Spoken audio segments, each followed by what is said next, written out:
Thanks for watching our monthly car tip videos. I'm Eric Van Ruff, owner at Wilderness Auto Service. I'll see you in 1 minute. You put the key in your car's ignition, you turn it, and then nothing. Your car won't start. What's wrong? The reasons for a car not starting are more numerous than you might think.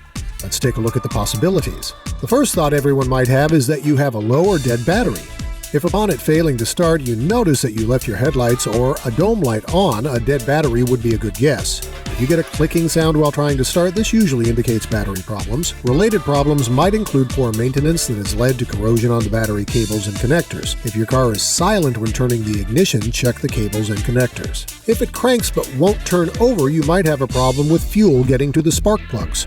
The fuel pump or a clogged fuel line might be your problem. If it starts but quickly dies and is a fuel injection engine, you need to see us, your automotive professionals. A broken starter, a dead alternator, a clogged exhaust or catalytic converter are all reasons for your car not starting. It could also be a $1.50 fuse that is easily replaced by just about anybody. If it is, you probably still need to tow your vehicle to your automotive professionals to test the other systems before coming to this inexpensive solution. Unfortunately, by that time, it's probably no longer inexpensive. Wilderness Auto Service has been family owned and operated for 40 years. Here in Maple Valley, right in the same location.